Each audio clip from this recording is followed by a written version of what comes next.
大家好，祝大家2026年萬事如意。我係 HR Dynamics 嘅數碼記者。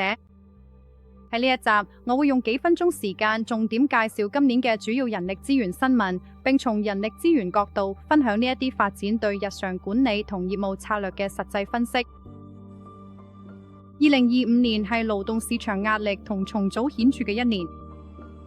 香港嘅失業率由年初嘅3.4%穩步攀升至9月嘅高峰3.9%，然後喺11月穩定咗3.8%，係近3年嚟嘅最高水平。對人力資源領袖嚟講，關鍵係呢次並唔係全面性嘅放緩。建造業同社會服務業嘅失業率升幅最大，而金融、專業服務同科技業嘅失業率就持續下降。20至29歲嘅青年失業率亦都達到8%，凸顯咗入門級職位嘅壓力越嚟越大。對人力資源團隊嚟講，呢個情況證實佢係技能錯配，而唔係勞動力過剩。因此，2026年嘅勞動力規劃必須針對唔同行業，平衡傳統行業嘅審慎招聘同埋增長行業嘅積極挽留人才策略。由2025年5月1日起，香港嘅法定最低工資增加到每小時42.10港元，按年增長5.25%。呢個增幅超過咗工資中位數嘅增長，後者只係上升咗大約3.5%，加劇咗薪酬階梯低層嘅工資壓縮情況。對於聘用500名最低工資員工，每月工作160個鐘嘅僱主嚟講，呢個轉化為每月額外168000港元嘅薪資成本，或者每年超過200萬港元。重要嘅係，政府亦都推出咗一個正式嘅年度檢討機制，為未來嘅成本規劃提供更大嘅可預測性。人力資源領袖而家應該將最低工資嘅情景納入多年期嘅預算，而唔係將佢哋視為一次性嘅衝擊。除咗工資上漲，強積金相關嘅成本亦都持續上升。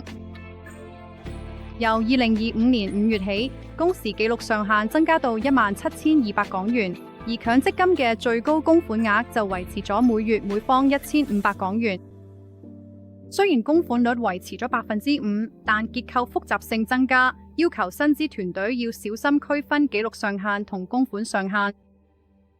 由於大約有250萬名僱員受強積金保障，即使係微小嘅計算錯誤都可能造成合規風險。人力資源團隊應該利用2026年對薪資系統進行壓力測試，並為未來可能嘅改革做好準備，包括未來幾年供款率可能增加到6%嘅信號。吸引人才係2025年嘅主要政策重點。政府將人才清單由51項專業擴展到60項，新增9個類別，包括人工智能專家、金融科技專才、法律知識工程師、船舶測量師同飛機維修工程師。呢次擴展大大縮短嘅簽證處理時間，透過優先渠道最快2至3個星期就搞掂，令香港僱主喺面對區內競爭對手時更具競爭力。對人力資源主管嚟講，呢個唔單止係一個移民政策嘅更新，呢個係一個策略性機會，可以重新平衡人才管道，緩和難以填補職位嘅工資通脹，同埋重新設計勞動力本地化同入職培訓計劃。2025年其中一個未被充分利用嘅機會，就係僱員再培訓局嘅改革。學歷限制被取消，僱員再培訓局嘅服務亦擴展到涵蓋整個勞動人口，而唔單止係低技術工人。每年嘅培訓名額由大約6萬個增加到超過75000個，而同就業掛鈎嘅課程更有高達90%至90%半嘅政府資助。實際嚟講，為50名員工進行再培訓，僱主可能只需要付出25萬港元，而政府就承擔超過200萬港元。呢項改革為人力資源團隊提供咗一個有力嘅工具，去管理架構重組、降低裁員成本，同埋展示對員工長遠發展嘅承諾。喺2025年，人工智能管治變得無可避免。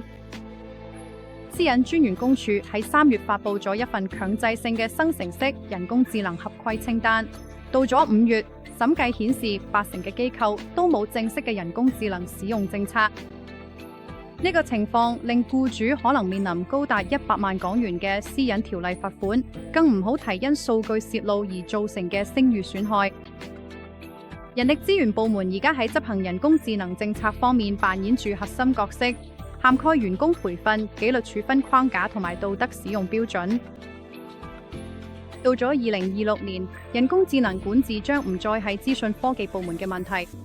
而係人力資源同風險管理嘅明確責任。一項標誌性嘅改變喺2025年5月1日生效，就係取消強積金對沖。僱主而家必須以現金支付所有過渡後嘅遣散費同長期服務金，只有過渡前嘅部分先可以繼續對沖。對於一間有1000名員工嘅典型機構嚟講，呢個改變可以令每年嘅現金流出由500萬港元增加到超過1600萬港元，升幅達233%。呢個從根本上改變咗解僱成本規劃同資產負債表撥備。人力資源主管而家必須同財務團隊緊密合作，去預測負債、更新薪酬系統同埋同員工進行透明嘅溝通。展望將來，將於2026年1月18號生效嘅468條例，將會取代實行已久嘅418條例。只要僱員喺4個星期內工作滿68個鐘，不論每星期嘅工時分佈，都可以享有連續性合約嘅資格。呢項改革預計會將45000至6萬名兼職員工納入法定保障範圍，尤其係零售、酒店、物流同埋零工經濟嘅行業。僱主應該預計福利成本會增加，並及早投資升級薪酬同排班系統。最後，結構性嘅勞動力挑戰依然存在。香港女性勞動力參與率只有48%，相比鄰近地區嘅60%以上為低，而性別工資差距亦持續喺20%至30%之間。對於人力資源領袖嚟講，呢個唔單止係一個社會問題，更加係一個人才短缺嘅問題。投資於彈性工作、照顧者支援同埋重返職場計劃嘅機構，將會喺2026年及以後獲得顯著嘅競爭優勢。HR Dynamics 係一間專業嘅人力資源公司，除咗為公司提供招聘、獵頭、培訓同埋各種人力資源管理方案之外，我哋亦為在職人士提供職業規劃服務，以提升職場競爭力。